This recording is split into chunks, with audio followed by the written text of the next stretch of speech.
सभी विद्यार्थियों को नमस्कार। अपने इस YouTube चैनल पर आपका स्वागत एवं अभिनंदन। हाँ तो विद्यार्थियों, आज हम संस्कृत व्याकरण के अंतर्गत ऋतव विसर्ग संधि देखने जा रहे हैं। तो आज का हमारा प्रकरण रहेगा ऋतव विसर्ग संधि। इससे पहले हमने शतव संधि व उत्तव संधि देखी। आज हम देख रहे हैं ऋतव विसर्ग संधि। तो देखिए, सस जुसो रुह, सस जुसो रुह, यानी इसकी वृत्ति देखते हैं। पदांतस्य सस्य सजुष शब्दस्य च रुह स्यात्। पदांतस्य सस्य सजुष शब्दस्य च रुह स्यात्, यानी अर्थात पदांत स और सजुष शब्द के स को रुह आदेश हो जाता है तथा उसका अनुबंध लोप करने पर रुह का र शेष रहता है। तो आज हम देख रहे हैं ऋतव संधि। ऋतव संधि में विसर्ग का क्या बनता है? विसर्ग का रुह बनता है और अनुबंध लोप से यह रुह किस में बदल जाता है? रह में बदल जाता है। इसलिए इसको ऋतव विसर्ग संधि कहा जाता है। तो देखिए विद्यार्थियों, इससे पहले हमने देखा कि यदि विसर्ग से पहले अ है तो विसर्ग का उह बनता है। आज हम देख रहे हैं कि यदि विसर्ग से पहले अ या आ को छोड़ करके अन्य कोई स्वर है तो ऐसी स्थिति में विसर्ग का रुह र बनता है। तो देखिए, यानी अ या आ को छोड़ करके अन्य कोई स्वर है, विसर्ग से पहले अ या आ को छोड़ करके अन्य कोई स्वर है, इ, उ, रि, ए, ऐ, ओ, औ है, और उसके बाद में विसर्ग है, तो ऐसी स्थिति में इस विसर्ग का रुह बनता है और यह रुह अनुबंध लोप से र में परिवर्तित हो जाता है। तो इस प्रकार से इसका र बनने पर इसको ऋतव विसर्ग संधि कहा जाता है। लेकिन शर्त यह है कि विसर्ग से पहले क्या होना चाहिए? अ या आ, यानी अ स्वर नहीं होना चाहिए और विसर्ग के बाद में अश वर्ण होना चाहिए, अस प्रत्याहार के वर्ण होने चाहिए।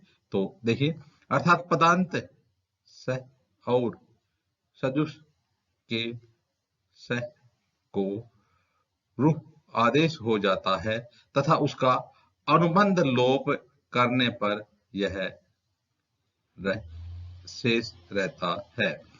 अ के अलावा अन्य स्वर धन, अ के अलावा यानी धन से पहले, विसर्ग से पहले अ के अलावा अन्य स्वर, अ स्वर नहीं होना चाहिए, आ स्वर नहीं होना चाहिए, अन्य कोई स्वर चाहे ई हो, चाहे उ या उ हो, री हो, ए, ऐ, ओ, औ स्वर हो चाहे, लेकिन अ या आ नहीं होना चाहिए। ऐसी स्थिति में इस विसर्ग का क्या हो जाएगा? र हो जाएगा। अब देखते हैं विद्यार्थियों इसके कुछ उदाहरण। जिस प्रकार से देखिए, आयुर्वेद, आयुर्वेद, यहां पर जो हमें र दिखाई दे रहा है, यह किसका बनेगा? विसर्ग का बनेगा। लेकिन शर्त है कि विसर्ग से पहले अ या आ को छोड़कर अन्य कोई स्वर होना चाहिए। अपवाद के रूप में हम बाद में देखेंगे कि अ के बाद में यदि कोई विसर्ग है तो भी उसका र बन जाता है, लेकिन उसमें कुछ अपवाद हैं, वो बाद में देखेंगे। आयुर्वेद, तो यहां पर यदि हम आयु यानी आयु के यदि विसर्ग लगा देंगे, धन वेद, तो हम देखेंगे कि विसर्ग से पहले अ या आ को छोड़कर अन्य कोई स्वर उ है ना, तो ऐसी स्थिति में उ धन विसर्ग है और बाद में अस प्रत्याहार है, तो ऐसी स्थिति में विसर्ग क्या हो जाएगा? र हो जाएगा। और यह र व्यंजन हुआ। व्यंजन क्यों बना? कि यहाँ पर आगे देखिए, यहाँ पर व्यंजन है, ये आगे व्यंजन है, यदि यहाँ पर स्वर होता तो यह र जो आगे जो ए होता तो रह होता, यदि आगे आ होता तो यहाँ पर रा बनता, यदि आगे री होता तो यहाँ पर आगे ई होता तो इसका री बन जाता। तो कहने का मतलब है कि जिस प्रकार से विसर्ग है और विसर्ग के बाद में यदि व्यंजन है, विसर्ग के बाद में यदि व्यंजन है, तो ऐसी स्थिति में व्यंजन रह बनेगा और आगे यदि स्वर है तो वो स्वर उसमें जुड़ जाएगा। जिस प्रकार से रह है तो रह हो जाएगा, रह आ है तो रा हो जाएगा, रह ई है तो री हो जाएगा, और आगे यदि व्यंजन है तो उसका व्यंजन रह हो जाएगा। तो आयु धन वेद है, हम देख रहे हैं आगे सब व्यंजन है ना, तो व्यंजन होने के कारण यह रह है, यह व्यंजन रह बना, तो आयु धन वेद है, तो इसका हम संधि विच्छेद करेंगे तो बराबर आयु धन वेद है, आयुर्वेद है, आयु धन वेद है। यहां पर हम देख रहे हैं कि विसर्ग है ना, विसर्ग से पहले उह शवर है और आगे अस प्रत्याहार है, तो ऐसी स्थिति में क्या होगा, इस विसर्ग का रह हो जाएगा, तो हो जाएगा आयु धन वेद है, आयुर्वेद है। इसी प्रकार से अगला उदाहरण है पितुर्ग्रहम, पितुर्ग्रहम, तो यहां पर देखेंगे कि यह जो ऊपर व्यंजन रह बना है, इसका मतलब आगे व्यंजन है, और हम देखेंगे कि एह या आ को छोड़कर अन्य कोई शब्द है उसके बाद में विसर्ग है, तो यहाँ पर देखिए पीतु, पीतु यह विसर्ग है ना, तो धन गृहम, ऐसी स्थिति में इस विसर्ग का क्या हो जाएगा, रह हो जाएगा, तो पितुर्ग्रहम बराबर पितु धन गृहम, पितु धन गृहम। तो हमने देखा यहाँ पर जो विसर्ग है, ये विसर्ग है, इससे पहले उह शबर है, यानी उह शबर है, उसके बाद में विसर्ग है, तो विसर्ग का रह हो जाएगा, आगे व्यंजन है तो इसलिए यह व्यंजन रह हो जाएगा, पितु धन ग्रहम, पितु ग्रहम। इसी प्रकार से प्रकृति रेव, प्रकृति रेव, तो यहाँ पर हम देखेंगे कि रह है, ये इसके अंदर स्वर है, क्योंकि आगे ए स्वर आया है, तो अब इसका करेंगे तो प्रकृति, प्रकृति धन एव, प्रकृति धन एव, तो यहाँ पर ई शबर है पहले और इस शबर के बाद में विसर्ग है, ऐसी स्थिति में विसर्ग क्या हो गया, रह हो गया। आगे रह यहाँ पर व्यंजन बना, लेकिन आगे क्या है, शबर है, तो यह शबर इसमें मिलाएंगे तो हो जाएगा रेव, तो प्रकृति रेव, प्रकृति धन रेव, प्रकृति धन एव, प्रकृति रेव, तो यहाँ पर विसर्ग, विसर्ग से पहले ई और उसके बाद में ए, तो यह विसर्ग का रे बना, और इस रे के अंदर हम ए जोड़ेंगे तो हो जाएगा रे, प्रकृति धन एव, प्रकृति रेव। इसी प्रकार से अगला उदाहरण है शिशुरागच्छित, शिशुरागच्छित, यहाँ पर देख रहे हैं ना, ये यह रे है, तो रे विसर्ग का बनेगा, तो यहाँ पर हम क्या कर देंगे, शिशु, शिशु विसर्ग हो गया ना, और विसर्ग से पहले उ है, तो विसर्ग का क्या हो गया, रह हो गया। लेकिन यहाँ पर हम देखेंगे कि रह के आ स्वर है, तो आ स्वर आगे रख देंगे, शिशु धने आगछत, शिशु धने आगछत, शिशुरागछत, तो इस प्रकार से यहाँ पर इस विसर्ग का रह बन गया, और यहाँ पर आ स्वर इसमें जोड़ दिया तो हो गया अर्रा। इसी प्रकार से अगला उदाहरण है बहिर्गमन, बहिर्गमन, यहाँ देखेंगे यहाँ पर जो रह व्यंजन है, तो व्यंजन इसलिए क्योंकि आगे भी क्या है, व्यंजन है, तो हम देखेंगे बहि, बहि धन गमनम, बहि धन गमनम, तो यहाँ पर विसर्ग से पहले इ है, वो इ के बाद में विसर्ग है, ऐसी स्थिति में इस विसर्ग का क्या हो गया, रह हो गया, और आगे व्यंजन है इसलिए यह व्यंजन रह हो गया, बहि धन गमनम, बहिर्गमनम।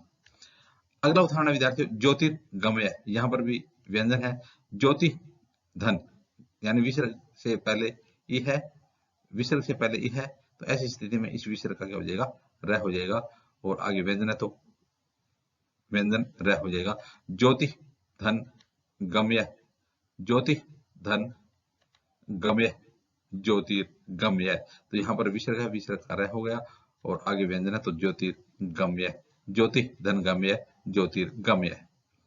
पितुरिच्छा, पितुरिच्छा, यहाँ पर विसर्ग से पहले ई है और ई के बाद में विसर्ग है, इस स्थिति में विसर्ग हो गया रह, और आगे इसके स्वर है ई, तो वो इसमें मिला देंगे तो हो जाएगा पितु धन इच्छा, तो हो जाएगा पितु, विसर्ग रह हो जाएगा ना, पितु धन इच्छ, पितु धन इच्छ, पितुरिच्छा। इसी प्रकार से अगला उदाहरण है हरि रैवदत्त, यहाँ पर भी जो रह है इसके बाद में शब्द है ना, तो विसर्ग का रह हो जाएगा हरि, हरि, है ना। तो यहाँ पर ई है, ई के बाद में विसर्ग है, तो ऐसी स्थिति में इस विसर्ग का क्या हो गया, रह हो गया। धन्य अवदत्त, तो यहाँ पर आगे देखेंगे हम स्वर है ए, तो यदि हम व्यंजन जो रह है इसमें ए स्वर मिलाएंगे तो जाएगा हरि रह, तो यहाँ पर यह रह बन गया। यहाँ पर भी यह विसर्ग का रह है और इसके बाद में स्वर है री, और यहाँ पर भी यह विसर्ग का रह है, विसर्ग का है, तो इसी प्रकार से यहाँ पर भी यह विसर्ग का रह है। तो इस प्रकार से यदि अब हमने देखा कि यदि विसर्ग है और विसर्ग से पहले ए या आ को छोड़ करके अन्य कोई स्वर है, इनको छोड़ करके अन्य कोई स्वर है, तो ऐसी स्थिति में विसर्ग का क्या हो जाएगा, रह हो जाएगा। और आगे स्वर है तो वो स्वर इसमें जोड़ दिया जाएगा, यदि व्यंजन होगा तो व्यंजन रह हो जाएगा। तो इस प्रकार से यहाँ पर हमने व्यंजन विसर्ग संधि के अंतर्गत कुछ रुतब संधि के कुछ उदाहरण देखे। आगे भी हम कुछ और उदाहरण देख रहे हैं, तो देखते हैं। देखिए विद्यार्थियों, यहां पर हम देख रहे हैं कि अपवाद, अपवाद यदि पुनः अंतः पदों के साथ किसी अश, यानी पहले तो हमने कहा था कि विसर्ग से पहले ए स्वर नहीं होना चाहिए, लेकिन यहाँ पर बात हो रही है यदि अव्यय आ रहा है, कोई अव्यय पद आ रहा है या फिर संबोधन का विसर्ग आ रहा है, ऐसी स्थिति में ए के बाद में विसर्ग होने पर भी उसका रह हो जाता है। तो देखिए, यदि पुनः अव्यय है, अंतः अव्यय है, पदों के साथ किसी अश वर्ण का मेल हो रहा हो, तो यहाँ पर विसंधि करने पर विसर्ग को रह हो जाता है। या कोई संबोधन का है, जिस प्रकार से ना पिता वंदे, पिता वंदे, तो यहाँ पर संबोधन का है तो यहाँ पर विसर्ग का रह हो जाएगा। तो अब देखते हैं कुछ इसके उदाहरण। पुनर्गणना, पुनर्गणना, तो यहाँ हम देखेंगे कि पुनः धन्य गणना, पुनः धन्य गणना, कहने का मतलब यहाँ विसर्ग से पहले ए है, लेकिन यहाँ पर जो अव्यय होने के कारण है, पुनः है, अंत है, प्रातः है, वहां पर ए होने पर भी विसर्ग का रह हो जाता है। तो पुनः धन्य गणना, तो इसका हो जाएगा पुनर्गणना, तो इसका इसमें विसर्ग का रह हो गया ना। आगे देखते हैं अंतर्गतम, तो यहाँ पर अंत धन्य, यहाँ पर देखो ना, पुनः या अंत, पुनः या अंत, तो देखिए अंत धन्य गतम, अंत धन्य गतम, तो यहाँ पर इस विसर्ग का क्या हो जाएगा, विसर्ग का रह हो जाएगा, अंतर्गतम। इसी प्रकार से हम देखते हैं पुनरपि, तो हम देखेंगे पुनः, बहुत प्रसिद्ध पद है पुनः धन अपि, इस पद का बहुत बार प्रयोग किया जाता है, पुनः धन अपि। तो यहाँ पर विसर्ग से पहले ए है, लेकिन यहाँ पर यह अव्यय पद है, तो इसका रह हो जाएगा। तो पुनः धन अपि पुनरपि, तो इसका हो जाएगा पुनः धन अपि, पुनः धन अपि पुनरपि, तो यहाँ पर रुतब विसर्ग संधि हो रही है।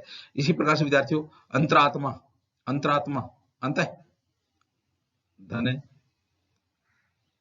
आत्मा, अंत धन आत्मा, तो देखिए अंत यहाँ पर है और आगे अंत की विसर्ग है और आत्मा, आत्मा, अंत धन आत्मा, तो यहाँ हो जाएगा अंतरात्मा।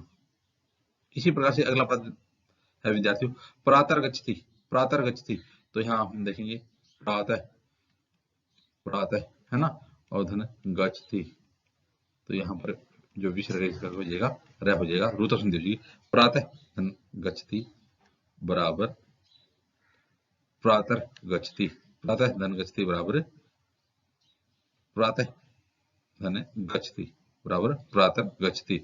तो इस प्रकार से विद्यार्थियों आज हमने रुतब संधि देखी। आगे आने वाले वीडियो में इसी प्रकार से हम संस्कृत व्याकरण संबंधित अध्ययन सामग्री देखते रहेंगे। आप भी अपने इस YouTube चैनल के साथ बने रहिए। वीडियो देखने के लिए धन्यवाद।